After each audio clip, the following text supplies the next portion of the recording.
विमान अपघाताची सखोल चौकशी करा, माझ्यासह लोकांच्या प्रश्नांची उत्तरं मिळावी. रोहित पवारांचं गृहमंत्री अमित शहांना पत्र.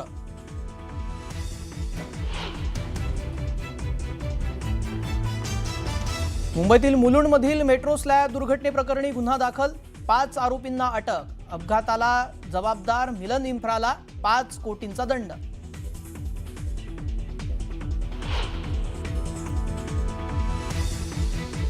काँग्रेस प्रदेशाध्यक्ष हर्षवर्धन सपकाळांच्या अडचणीत वाढ, पुण्यातील पर्वती पोलीस स्टेशनमध्ये भाजपाच्या तक्रारीनंतर गुन्हा दाखल. टिपू सुलतानची शिवरायांसोबत तुलना करणं सपकाळांना भोवलं.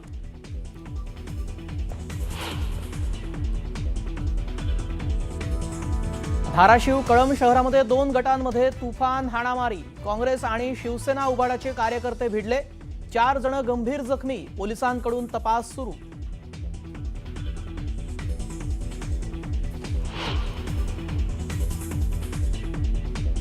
पाथर्डी तालुक्यातील दगडवाडी शिवारात एका महिन्यात दुसरा बिबट्या जेरबंद. बिबट्याला पकडण्यात आल्यानंतर नागरिकांनी सोडला सुटकेचा निश्वास.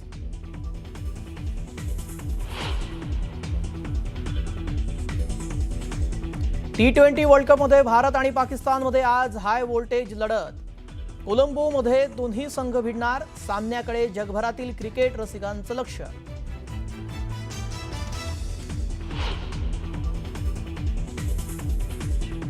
देशभरात महाशिवरात्रीचा उत्साह, पहाटेपासूनच शिवमंदिरांमध्ये दर्शनासाठी गर्दी, भाविकांकडून विधिवत पूजा अर्चना.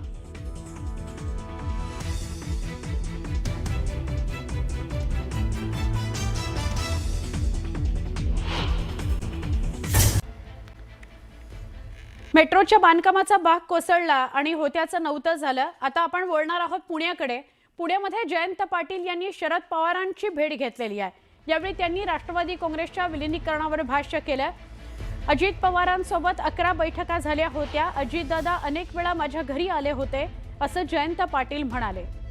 अजितदादांच्या भेटीदरम्यान सुनेत्रा पवार, पार्थ पवारांनाही भेटल्याचं जयंत पाटील यांनी सांगितलंय. 7-8 वेळा नाही, मोजून 11 वेळा माझ्या निवासस्थानी ते आले होते. आमचे काही सहकारी त्यांना भेटलेले, सहकाऱ्यांच्या काही शंका होत्या, त्यांचा प्रचंड आग्रह होता त्यासाठी अजितदादांचा. पण आता त्यांचंच निधन झालेलं आहे आणि मी वेगळ्या नेत्यांची विधानं बघतोय. मला वाटत नाही याच्यावर काही बोलावंसं. आता विलिनीकरणासाठी मी आणि दादा दोघंही सकारात्मक होतो. माझी तर भूमिका तेव्हाही तीच आहे आणि आजही तीच आहे.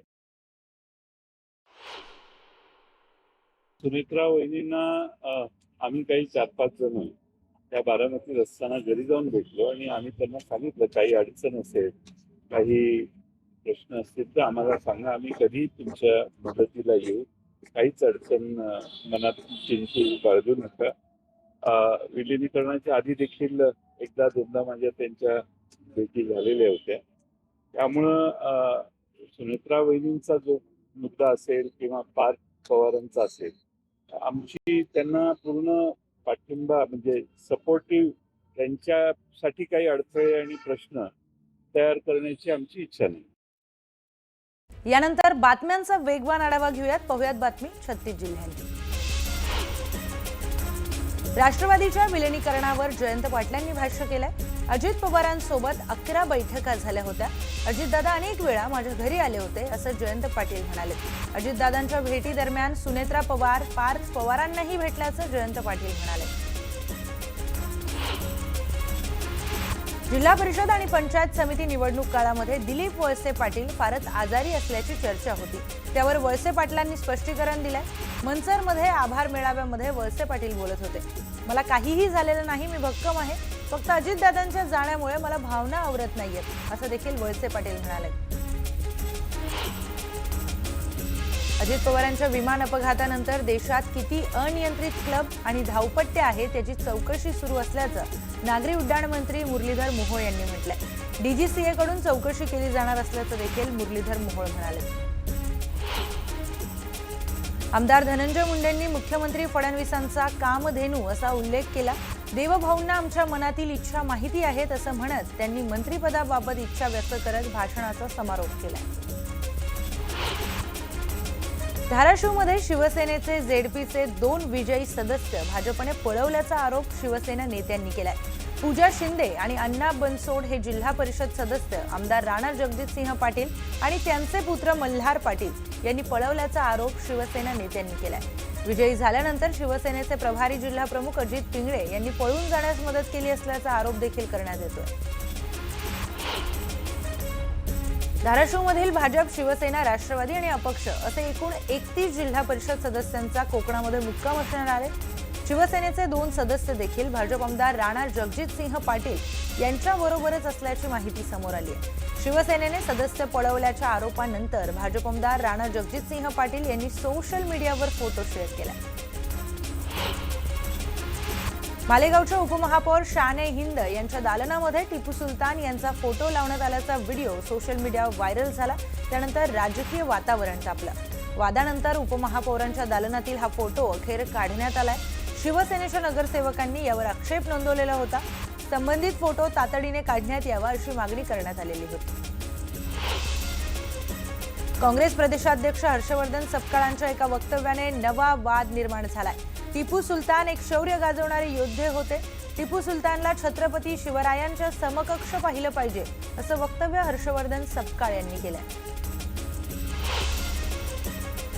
टिपू सुलतानची तुलना शिवरायांची केल्यामुळे मुख्यमंत्री देवेंद्र फडणवीस हर्षवर्धन सपकाळांवर संतापलेत.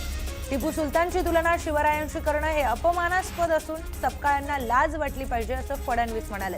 काँग्रेसकडून नवा इतिहास लिहिण्याचा प्रयत्न असल्याची टीका देखील फडणवीसांनी केली.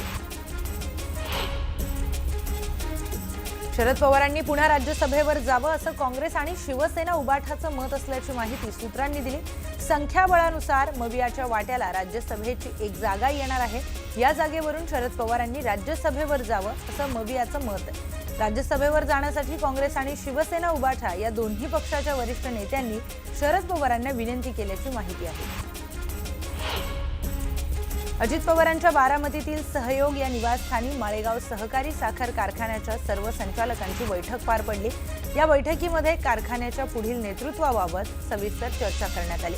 सूत्रांकडून मिळालेल्या माहितीनुसार अजित पवारांच्या जागी आता सुनेत्रा पवारांची चेअरमनपदी निवड करण्याचा निर्णय या बैठकीमध्ये घेण्यात आला. मंत्रिपद गप्प बसण्यासाठी नाही, जनतेचे प्रश्न मांडण्यासाठी आहे. मंत्रिपद काय चाटायचं आहे का असा थेट आणि संतप्त सवाल गणेश नाईक यांनी केलाय. त्यामुळे पुन्हा राज्याच्या राजकारणामध्ये खळबळ उडाली आहे. यावेळी त्यांचा रोख थेट उपमुख्यमंत्री एकनाथ शिंदे यांच्याकडे होता. गणेश नाईकांच्या या आक्रमक पवित्र्यानंतर शिवसेनेचे नेते विजय चौगुले यांनी गणेश नाईकांवर गंभीर आरोप केले. सिडकोकडून महापालिकेला देण्यात आलेले भूखंड गणेश नाईकांनी विकले. सिडकोच्या भूखंडाची आणि शहरातील गावांमध्ये उभारण्यात आलेल्या अनधिकृत इमारतींची श्वेतपत्रिका काढावी अशी मागणी विजय चौगुले यांनी केली. भाजप आमदार संजय केनेकर यांच्या कार्यालयामध्ये बंदूक सापडल्याची घटना समोर आली. त्यांच्या भेटीसाठी आलेल्या व्यक्तीच्या बॅगेमध्ये ही बंदूक आढळून आली आहे. शुक्रवारी रात्री भेटायला आलेल्या व्यक्तीची ही बॅग असल्याची माहिती आहे. त्यामुळे संजय केनेकरांच्या घातपाताचा संशय असल्याची टीका सध्या व्यक्त केली जाते. संजय केनेकरांच्या कार्यालयामध्ये बंदूक ठेवणाऱ्याला पोलिसांनी ताब्यात घेतलाय. रितेश होळकर असं बंदूक ठेवणाऱ्या तरुणाचं नाव आहे. केनेकरांच्या कार्यालयातील सीसीटीव्हीद्वारे या आरोपीची ओळख पटवण्यात आली आहे. तर क्रांती चौक पोलीस स्टँडमध्ये आरोपीला ताब्यात घेतलंय. विधानसभा अध्यक्षांसोबत ही हाणामारी कुठे आणि का झाली? राहुल नार्वेकरांनी पळ काढला. तुम्ही सांगताय की मी सांगू अशी पोस्ट करत Sanjay राऊतांनी Xavier Rahul नार्वेकरांचा video tweet केला. दादा असताना दोन्ही पक्षाच्या एकत्रीकरणाबाबत निर्णय झाला होता, मात्र आता आम्ही हा विषय बंद केला असं मोठं विधान शशिकांत शिंदेंनी केलंय. अजित पवारांच्या अपघाती निधनानंतर सुरू असलेल्या राजकीय चर्चांवर छगन भुजबळांनी प्रतिक्रिया दिली आहे. दररोज विलिनीकरणाची चर्चा आणि घाई करण्याचं कारण काय असा सवाल भुजबळांनी विचारला. तर एक ब्रेकिंग न्यूज समोर येते. पुण्यामध्ये जयंत पाटील यांनी शरद पवारांची भेट घेतली आहे. यावेळी त्यांनी राष्ट्रवादीच्या विलिनीकरणावर भाष्य केलंय. अजित पवारांसोबत 11 बैठका झाल्या होत्या. अजितदादा अनेक वेळा माझ्या घरी आले होते असं देखील जयंत पाटील म्हणाले. अजितदादांच्या या भेटी दरम्यान सुनेत्रा पवार, पार्थ पवारांना देखील भेटल्याचं जयंत पाटील यांनी स्पष्ट केलं.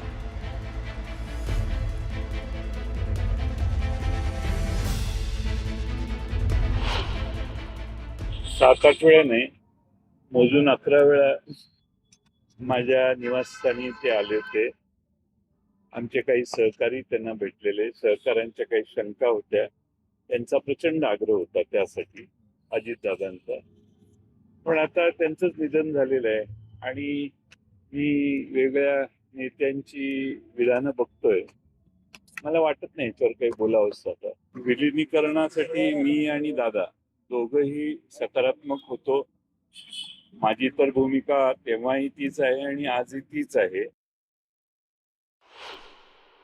सुनेत्रा वहिनींना आम्ही काही 4-5 जण त्या बारामतीत असताना घरी जाऊन भेटलो आणि आम्ही त्यांना सांगितलं, काही अडचण असेल, काही प्रश्न असतील तर आम्हाला सांगा, आम्ही कधी तुमच्या मदतीला येऊ. काहीच अडचण मनात चिंतू बाळगू नका. विलिनीकरणाच्या आधी देखील 1-2दा माझ्या त्यांच्या भेटी झालेल्या होत्या. त्यामुळं सुनेत्रा वहिनींचा जो मुद्दा असेल किंवा पार्थ पवारांचा असेल, आमची त्यांना पूर्ण पाठिंबा म्हणजे सपोर्टिव्ह, त्यांच्यासाठी काही अडथळे आणि प्रश्न तयार करण्याची आमची इच्छा नाही. आणखी एक ब्रेकिंग न्यूज पाहूया. जिल्हा परिषद आणि पंचायत समिती निवडणूक काळामध्ये दिलीप वळसे पाटील फारच आजारी असल्याची चर्चा होती.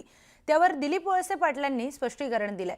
मनसरमध्ये आभार मेळाव्यामध्ये दिलीप वळसे पाटील बोलत होते, मला काहीही झालेलं नाही, मी भक्कम आहे, फक्त अजितदादांच्या जाण्यामुळे मला भावना आवरत नाहीयेत, असं देखील वळसे पाटील म्हणाले.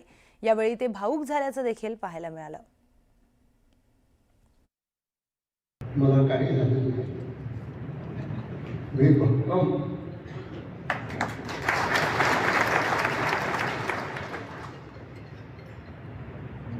फक्त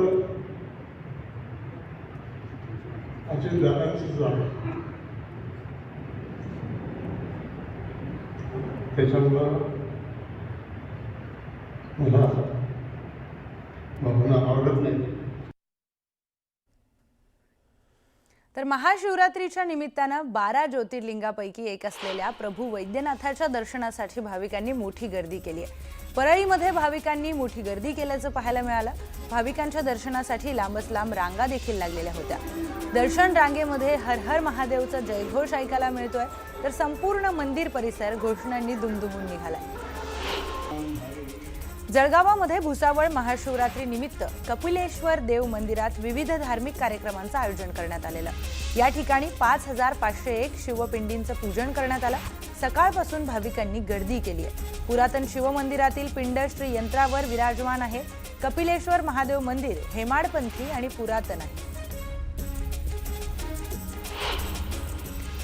वर्ध्याच्या महादेवपुरातील हेमाडपंथी महादेव मंदिरामध्ये महाशिवरात्रीच्या निमित्तानं शंभू महादेवाच्या दर्शनासाठी भाविकांची गर्दी उसळली आहे. महाशिवरात्री निमित्तानं मंदिरामध्ये सकाळपासूनच भक्तिमय वातावरणाची पूजा अर्चा सुरू आहे.